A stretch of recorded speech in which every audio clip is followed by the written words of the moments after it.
অনুশীলনে 3.5-এর 33 নম্বর সৃজনশীল অঙ্কে বলা আছে কোন সংখ্যা ও ওই সংখ্যার গুণাত্মক বিপরীত সংখ্যার সমষ্টি হচ্ছে 3।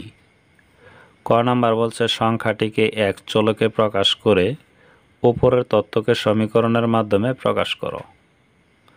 খ নাম্বার আছে x³ - 1/x³ এর মান নির্ণয় করো।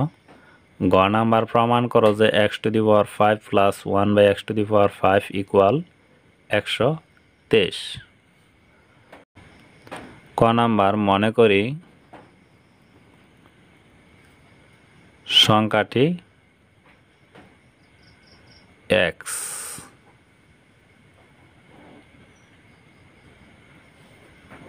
প্রশ্নের মধ্যে বলা আছে কোন সংখ্যা ও ওই সংখ্যার গুণাত্মক বিপরীত সংখ্যার সমষ্টি 3। তাহলে কোন সংখ্যা আছে x, এটার বিপরীত গুণাত্মক বিপরীত সংখ্যা হবে 1/x। তাহলে x এর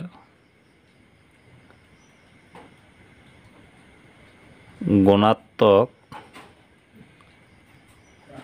বিপরীত সংখ্যা 1/x। শর্ত মতে প্রশ্নে বলা আছে কোন সংখ্যা ও ওই সংখ্যার গুণাত্মক বিপরীত সংখ্যার সমষ্টি।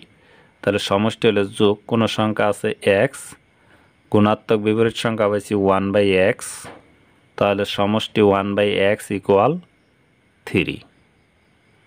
এটাই আনসার।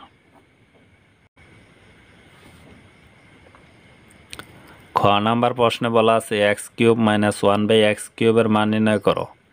তাহলে খ নাম্বার অঙ্ক করার জন্য আমাদের মাইনাসের মান লাগবো। ক হতে পাই প্লাসের মান x + 1/x ইকুয়াল 3। যদি মাইনাসের মান লাগে প্লাসের মান দেওয়া থাকে তাহলে আমরা একটা মাইনাস দিয়ে হোল স্কোয়ার দিব।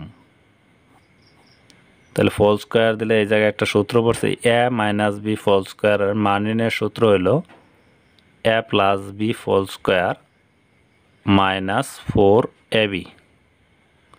নিচের x উপরের x, এটার মান কত আছে 3, তার স্কোয়ার -4। 3-এর স্কোয়ার থাকলে 3 × 9 - 4 ইকুয়াল 9 তে 4 গেলে থাকে 5। এই পাশের স্কোয়ার ওই পাশে গেলে হয় রুট, তাহলে লেখা যায় √5। তাহলে মাইনাসের মান পেলাম √5। প্রদত্ত রাশি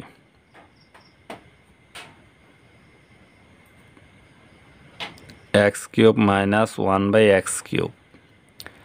a³ - b³ এর মান নির্ণয়ের সূত্র হলো a - b whole cube plus 3ab into a - b। এই x কাটা যায়, এটার মান পাইলাম √5, তারপরে কিউব প্লাস 3, এর মান পাইলাম √5। যদি রুটের উপরে কিউব থাকে একটা রুট ছাড়া হবে আর একটা রুট দেওয়া হবে, তাহলে 5√5 মানে যার উপরে রুট থাকবে তার উপরে যদি কিউব থাকে একটা রুট ছাড়া লিখবো আর একটা রুট দেওয়া লিখবো প্লাস 3√5। এই জায়গায় আছে 5টা √5 এবং এই জায়গায় আছে 3টা, তাহলে 5 আর 3 হইতেছে 8√5। এটাই আনসার। গ নাম্বার প্রশ্নে বলা আছে প্রমাণ করো যে x⁵ প্লাস 1/x⁵ ইকুয়াল 123। তাহলে এই জায়গায় যদি 5-এর কোনো অঙ্ক থাকে তাহলে একটা x³ + 1/x³ এর মান বের করব, আর একটা x² + 1/x² এর মান বের করব। এটা মনে রাখতে হবে। তাহলে ক হতে পাই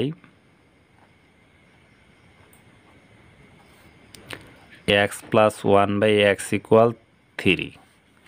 প্রথমে বের করব x³ + 1/x³। তো এটার একটা সূত্র আছে a + b whole cube -3ab into a + b। এটা কাটা যায়, এটার মান কত 3, তার উপরে কিউব -3, এর মান হচ্ছে 3। 3-এর উপরে কিউব থাকলে 3 × 9 = 3 নং 27, 3 দা 3 গুণ করলে 3 তিরিকা 9, 27 তে 9 গেলে থাকবো 18। তাহলে x কিউব প্লাস 1/x কিউবের মান পেলাম 18 এবং x square plus 1/x square, এটার সূত্র হলো a প্লাস b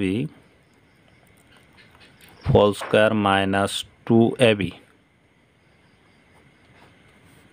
এটার মান পাইছি 3 তার উপর স্কয়ার মাইনাস 2, 3 এর উপর স্কয়ার থাকলে 3 তিরিকা 9 মাইনাস 2 ইকুয়াল 7, তাহলে এটার মান পেলাম 7। এরপর আমরা এটার এটা গুণ করব, অতএব x cube plus 1/x cube into x square plus 1/x square equal, এটার মান পাইছি 18 আর এটার মান পাইছি 7। তাহলে যদি গুণ করি x স্কয়ার দ্বারা x কিউব রে গুণ করলে x to the power 5, x square দ্বারা 1/x কিউব রে গুণ করলে এটা যেহেতু উপরের সংখ্যা 1 দ্বারা গুণ হবে x স্কয়ার, x স্কয়ার ওকে x স্কয়ার, নিচের হলো x কিউব, পর হলো প্লাস। এখন এটা দ্বারা যদি গুণ করি তাহলে x কিউব ওকে x কিউব, নিচের হলো x স্কয়ার, এটা দ্বারা এটারে গুণ করলে 1 ওকে 1, x স্কয়ার আর x কিউব গুণ করলে x to the power 5 equal 18 এবং 7 গুণ করলে হবে 126। x to the power 5 plus 1/x to the power 5 কাছাকাছি রাখি, উপর আছে 2টা x স্কয়ার, 2টা x, নিচে আছে x কিউব, তাহলে উপরে 2টা নিচে আছে 3টা, তাহলে থাকে নিচে একটা, প্লাস উপরে আছে x কিউব, নিচে হলো x স্কয়ার, তাহলে উপরে থাকে একটা x equal 126। x to the power 5 plus 1/x to the power 5, x plus 1/x এর মান আমরা পাইছি কত 3 equal 126। x to the power 5 plus 1/x to the power 5 equal 3 হলো এই পাশে প্লাসের ওই পাশে গেলে হবে মাইনাসের, অতএব x to the power 5 plus 1/x to the power 5 কত থাকে 126 থেকে 3 গেলে 123। প্রশ্নের মধ্যে এটাই প্রমাণ করতে বলছে x to the power 5 plus 1/x to the power 5 equal 123, তাহলে প্রমাণিত।